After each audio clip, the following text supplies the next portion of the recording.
fire alarm didn't go off because Linda fixed the breach before it could spark. That's the job: quiet, invisible, unglamorous. At 6:13 a.m. on a Tuesday, while most of the office was still horizontal, in bed scrolling TikTok, or snoozing their third alarm, Linda Carter was already in the compliance dashboard, rerouting vendor access and locking down a permissions misfire that could have exposed client data to a subcontractor in Slovakia. Only thing louder than the breach was the silence that followed, because no one knew it ever happened. She wrote the post-incident summary in 50 minutes, dry as a stale Triscuit. Issue identified and resolved. Vendor 12B access restored via secure key rotation. Logs attached. She attached a full risk chain analysis, labeled the packet resolved, and forwarded it to Stratwell Systems' new COO, former consulting wonderkind named Drew with teeth too white and metaphors that all involved war or chess. He didn't open the file, didn't reply, just moved on to the next meeting where he used phrases like streamline headcount and optimize vertical ownership while sipping alkaline water like it held secrets. Linda didn't flinch. She was used to this. 5 years of putting out fires before they started. 5 years of being the name in size 9 font at the bottom of the quarterly board notes under risk oversight. She didn't want applause, but a thanks, Linda once in a while wouldn't hurt. Instead, the COO dropped by her team's weekly sync just to announce he was cutting their conference budget. Zoom works fine, he said, before wandering off to expense a steak dinner with a guy he called an ideas guy. Still, Linda stayed late that night, checking the SOC 2 compliance protocols, updating the external vendor access logs, adjusting the amendment clauses on their master services agreements. If that sounds like gibberish, that's kind of the point. Linda understood every inch of it, and it mattered. Now, before we go deeper, quick favor.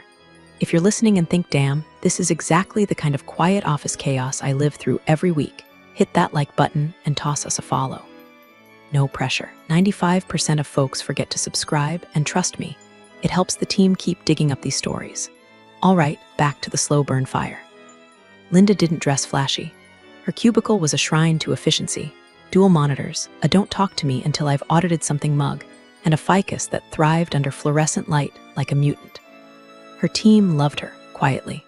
They called her the firewall in heels behind her back. She found hilarious since she usually wore orthopedic flats and compression socks. But to the execs, she was just a line item. The compliance department, bureaucratic overhead, non-revenue generating, that phrase was the kiss of death. Still, she stayed in her lane until the whispers started. Stratwell was prepping for something. People were dressing nicer. The finance team was pulling longer hours. There were NDA lockboxes in the printer room. Rumors of a merger with a firm out of Chicago started swirling. Linda wasn't in those meetings. Compliance rarely is. But her email volume doubled overnight with quick reviews and last looks for updated contracts. That's when she noticed it. A vendor clause, tucked deep in the new MSA draft, had been stripped of a line she had personally added last quarter, required the signature of the named compliance officer on any merger or acquisition document that involved data handoffs. Legal hadn't flagged it. Maybe they thought it was redundant. But to Linda, it was the one thing protecting them from signing off on a deal while blindfolded. She rewrote it, reinserted it, quietly pushed it back through. Did she mention it to anyone? No, she knew better. She saved a copy, flagged it in her system, logged the change, and herself an encrypted backup, because if Stratwell was going to pretend compliance didn't matter, she sure as hell wasn't going to be their scapegoat when it all went sideways. The COO never thanked her, never noticed. That was okay. She had a strange feeling he'd notice soon enough. The smirk on Drew's face was the kind of thing you'd only find on a man who thought he'd just outsmarted gravity. Compliance, he said, circling the word on the whiteboard like it owed him money, is a cost center. We don't generate revenue babysitting paperwork. We outsource paperwork. It was Friday. Not just any Friday, layoff Friday. Linda knew the signs. HR reps in Slacks too crisp for casual. Calendars mysteriously blocked. Slack messages starting with, "Hey, got a minute?" She walked into the conference room knowing it was her turn under the axe. But she didn't expect him to be so gleeful about it. "We appreciate your service," Linda said, using the same tone people use when giving condolences at funerals for people they barely knew. "You built a great foundation, truly. But this company's entering a new phase." He clicked to the next slide, a pie chart with strategic growth and sales efficiency eating up 80% of the circle. Compliance, a gray sliver labeled admin drag, Her entire department reduced to a rounding error. She looked over at her team, 4 brilliant weirdos who knew how to make sense of audit logs like they were reading horoscopes. Amelia, who color-coded risk tiers like a religious ritual. Jordan, who once found a $12 million licensing loophole on page 197 of a boilerplate contract. Gone. All gone. Not with shouts. Not with drama. Just erased. We're confident the third-party firm in Mumbai can handle most of the heavy lifting, Drew said. He was talking about dry cleaning instead of regulatory compliance for a company handling sensitive client data across 3 jurisdictions. Linda nodded, once. No questions, no pleas, no box of desk things held dramatically to her chest. Just quiet composure, the kind that unsettles people used to noise. Her final act? She sat back down at her desk, ignored the email from IT saying her access would be revoked in 20 minutes, typed exactly what she needed to. She pulled the flagged MSA versions, the audit trail logs, the encryption keys. Everything she'd touched in the last 18 months. She compressed them into an encrypted archive, labeled it Legacy Risk Archive LC, and sent it to her personal Proton mail. Legally, she wasn't taking anything proprietary. These were her notes, her flagged clauses, her red-line commentary. No client data, no passwords, just her brain, file form. Then she opened her compliance system access one last time. On the screen was a simple, blinking field labeled Successor Officer, Pending. She didn't touch it, didn't fill it out. Just left a small sticky note on her keyboard with a single sentence. Remember to confirm your named officer before transaction close. No one would read it, at least not yet. Downstairs, the woman from HR handed her a beige envelope with the usual COBRA instructions. Final paycheck, resources for your next steps. Linda stuffed it into her bag without a glance. She already knew her next step. In the elevator, she passed Drew. He gave her a finger gun and a wink. Go enjoy your weekend, Linda, he said like he hadn't just cut her off from a career she'd built with every damn ounce of her sleep-deprived 40s. She smiled. You too, Drew. Hope the weekend doesn't come with subpoenas. He laughed like it was a joke. She didn't. Outside was gray, not raining, not clear, just gray, the kind of weather that feels like a pause button. Linda walked to her car, turned on the ignition, and didn't pull out of the parking lot for a full 20 minutes. She wasn't crying. She was listening to the silence. It was the first time in years she wasn't responsible for every fire alarm in the building. She should have felt small, defeated. Instead, she felt surgical. Clean, like the last scalpel stroke before the patient bleeds. Because while the execs toasted their leaner future, they didn't realize the merger Drew was slobbering over relied on one clause, a clause she'd embedded 6 weeks ago, buried in a file no one knew how to read, tied to one name. And that name had just walked out the front door. The badge clinked like a funeral bell when Linda laid it on the desk. Thin plastic rectangle. Stratwell Systems. Employee #20713. No tears. No thank you card. No cheap sheet cake in the break room with best wishes scrawled in pink frosting that tasted like regret.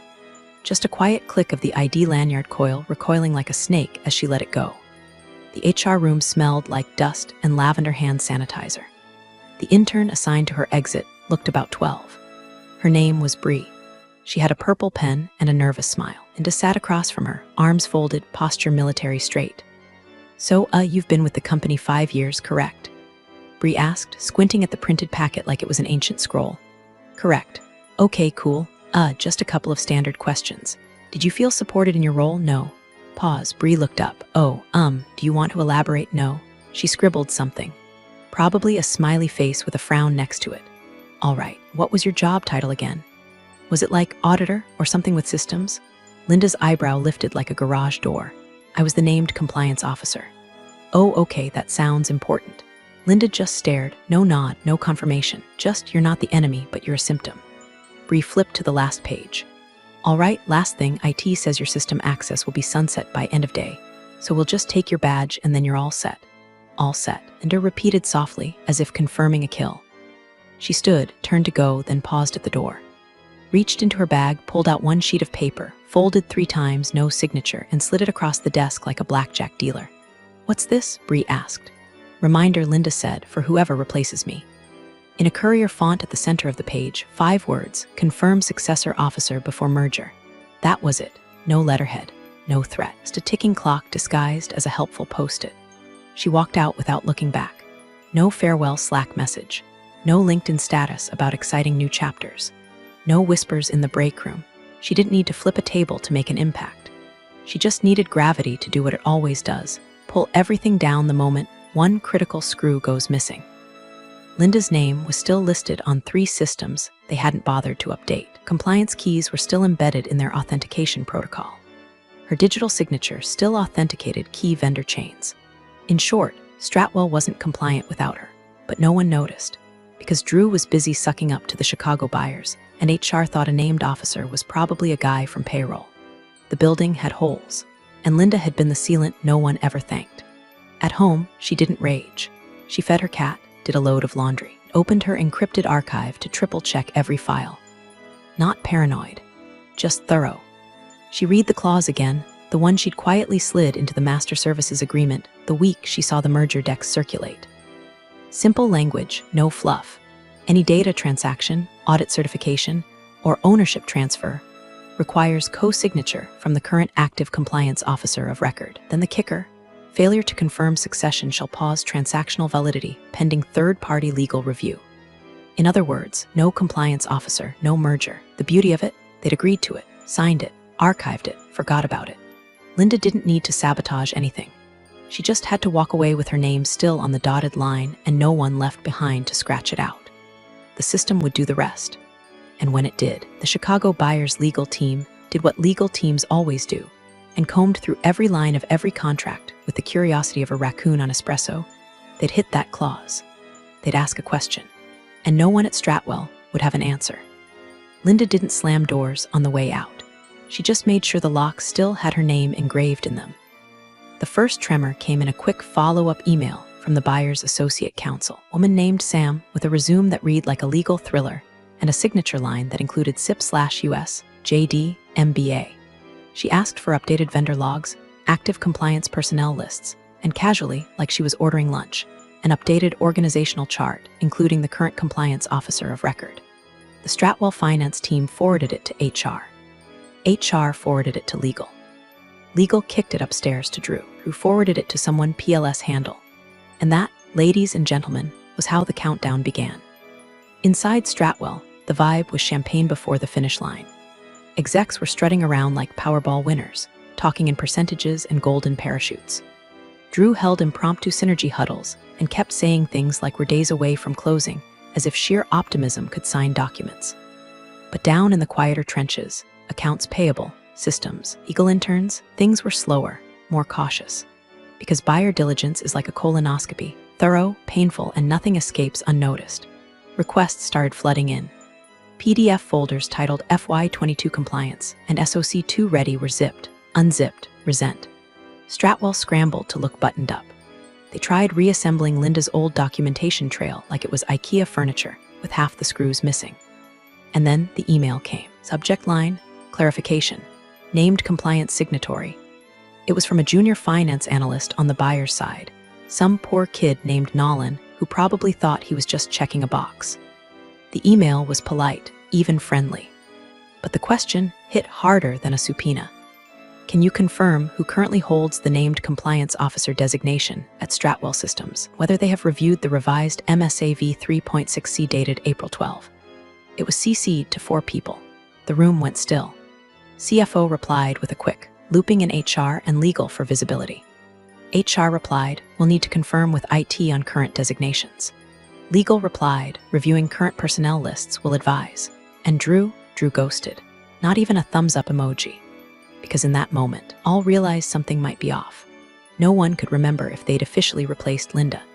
There'd been talks about a consultant, maybe someone from the outsourced Mumbai team, but no forms had been signed, no designation filed, and that note Linda left, confirmed successor officer before merger, had long since been recycled, if it was even read at all. The silence was growing teeth now. Someone tried to search the shared drive for compliance officer succession. Only result? A 5-year-old birthday card signed to Linda, our firewall. Cute. Another folder titled LC Legacy Docs was found, but password locked. Meanwhile, the buyer's team kept requesting more. They asked for log access. They wanted to see revision histories. Someone flagged a metadata inconsistency in the MSA file. And then Nolan followed up with, just checking again on the signatory confirmation. You anticipate any delays on the compliance side before sign-off. This time, he CC'd a partner. At Linda's old desk, now occupied by a marketing contractor who thought compliance was a dress code, the monitors were blank. The nameplate still hadn't been replaced, but her ghost was everywhere, in file names, in comment trails, in autofill dropdowns. The thing about invisible work, it's only invisible until it's gone. Across town, Linda watched the company LinkedIn page. Watched as Stratwell posted big news coming soon, with a champagne emoji and a photo of Drew in a blazer that cost more than her last bonus. Her lips curled, but it wasn't quite a smile. She clicked open her encrypted archive. Read the clause again. Simple, bulletproof, legally binding. The question had been asked. The buyer's team had begun the hunt. Now all she had to do was let them find the answer. It started with a footnote, buried in the 218-page merger checklist from the buyer's law firm, right under Confirm Environmental Certifications, and just above Finalize Escrow Triggers, was a line that read, Right arrow validate active compliance signatory, per MSA Clause 12D. A legal assistant named Tori flagged it in red, added a comment bubble, Stratwell to confirm designated officer. Required pre-close, and sent it up the chain without fanfare. When that red bubble hit the partner's screen, everything stopped. Tori didn't know the backstory. She wasn't aware of Linda Carter or Friday firings or cost center purges.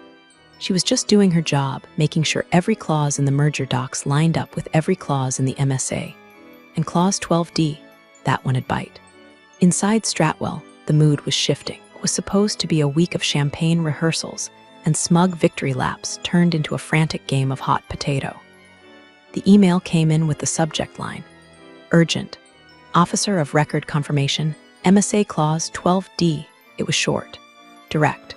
The kind of email that smells like liability.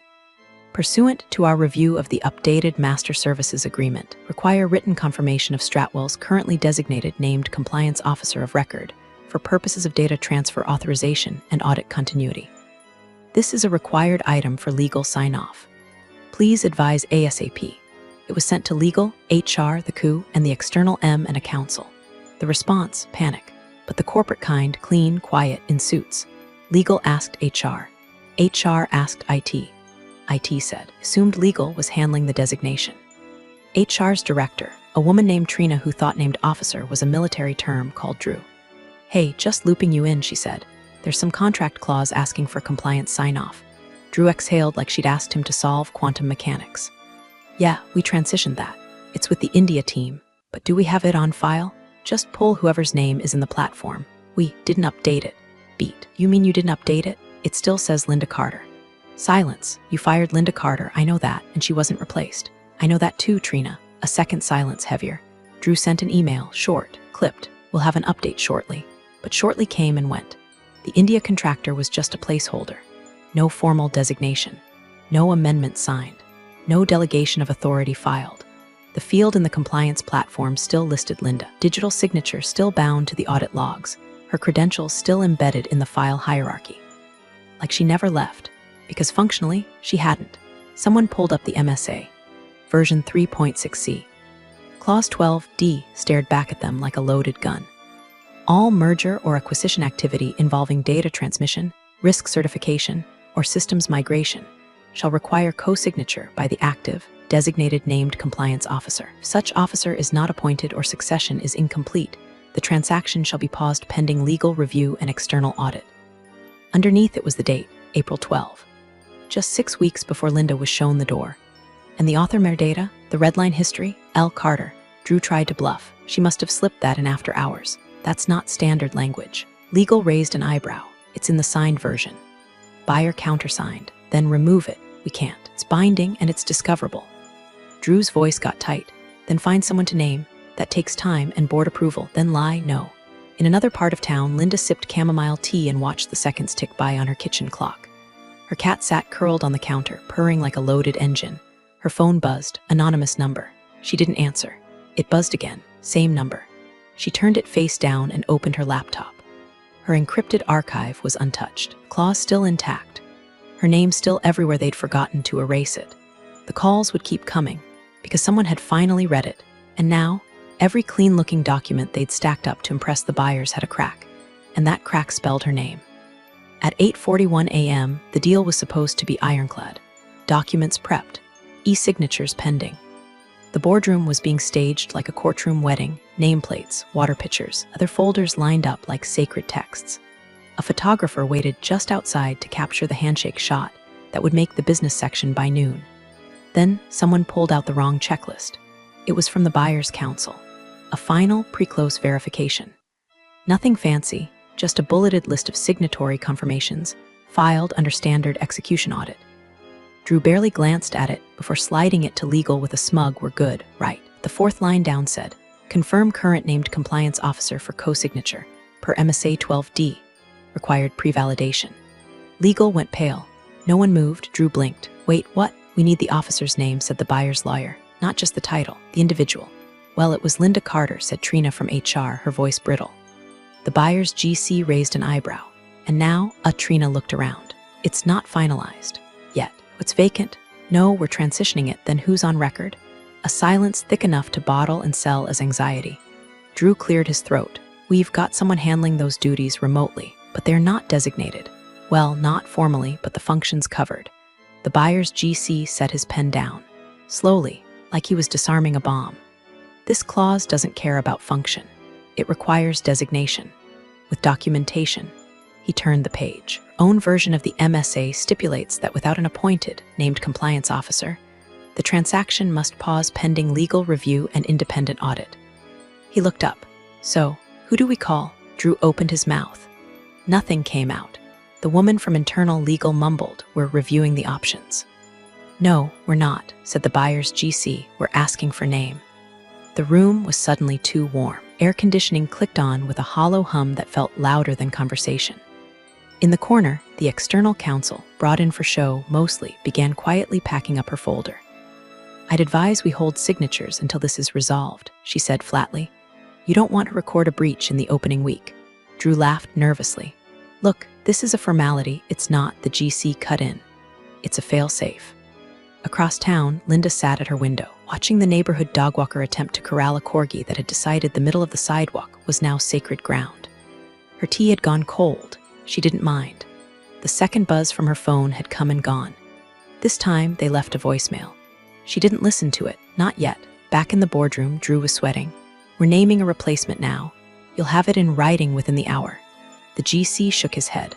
"Won't work. Why not? Clause 12D requires an active officer to co-sign prior to execution. Not post. Not retroactively. You don't get to duct tape a name to a legal document after the fact and hope it passes. This isn't high school. There's no makeup quiz." He leaned forward. "Find the officer, or this deal doesn't close." And there it was. The hammer hadn't dropped, but it was in the air now. And Linda was the gravity. "Who replaced Miss Carter?" Buyer's general counsel asked, voice low, clipped, and devoid of theatrics. Not a rhetorical question. Not a trap. Just legal fact-checking, the kind that turns million-dollar signatures into poison if answered wrong. Stratwell's table fell silent. Trina from HR looked like she was trying to remember where her mouth was. The CFO, Russell, a man who once said compliance was like digital janitorial work, flipped through the printed board packets with a kind of frantic politeness, like the officer's name might be stuck between the catering invoice and the post-merger PR draft. "Well," he started, "we had plans to outsource the role, but we hadn't formalized the transition." "No designation letter? No. No onboarding doc, internal memo, security credentials issued?" A long pause. "No," Russell admitted, his voice paper-thin. The buyer's GC nodded once. "So, just to be absolutely clear on the record, there is no current named compliance officer of record at Stratwell Systems." No one answered. The GC glanced at his associate, who typed something into the deal tracking sheet and highlighted a cell in red. Then, from somewhere down the table, soft as a confession, someone muttered, "We never updated the systems." The words floated like smoke.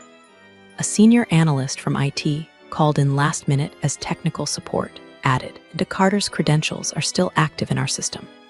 Her digital signature is still embedded in the master log archive and tied to our vendor compliance platform. We never revoked it."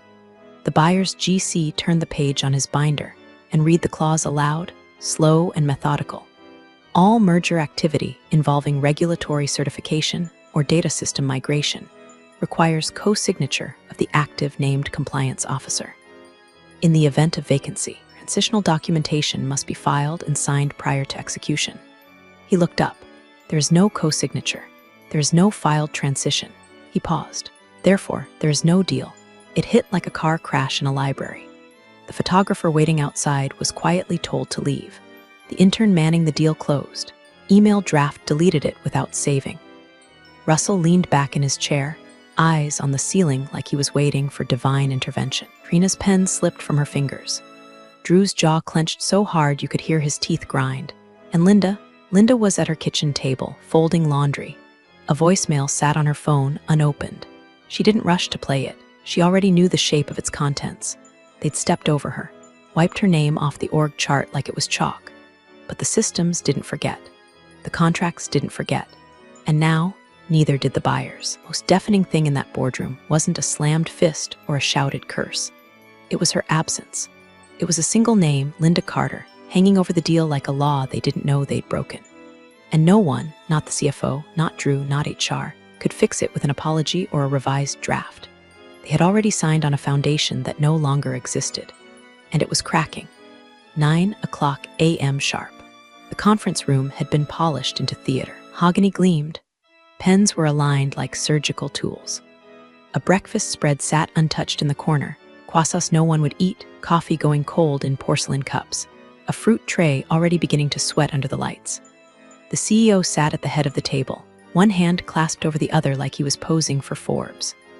Drew stood near the window, arms folded, trying to look relaxed.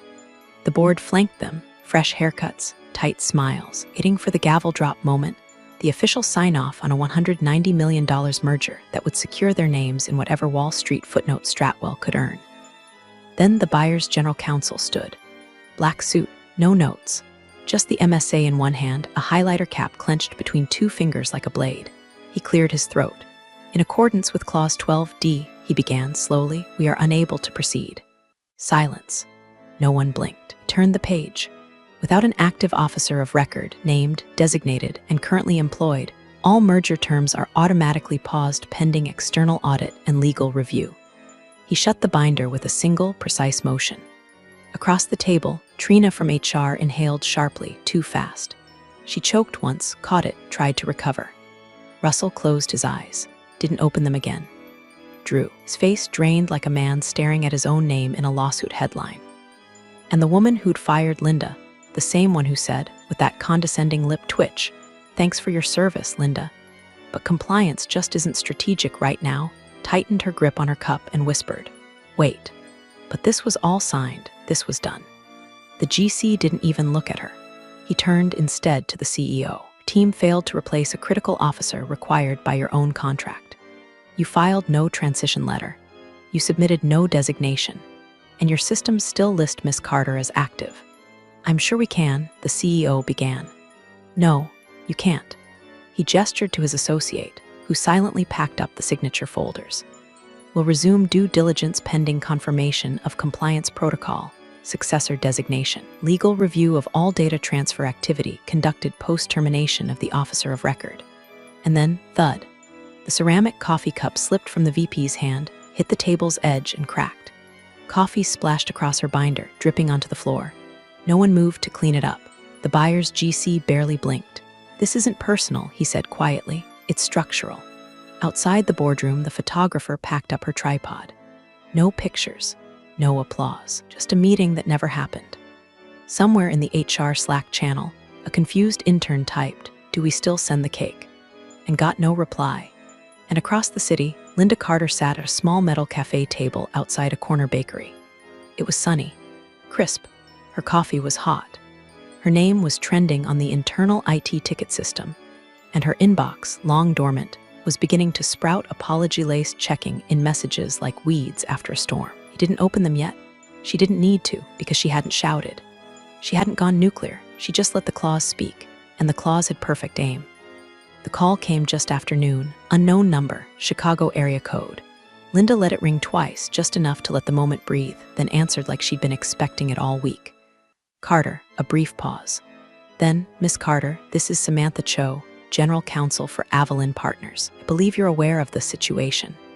"I saw," Linda replied, calm, even stirring her tea. "We'd like to speak about reinstatement."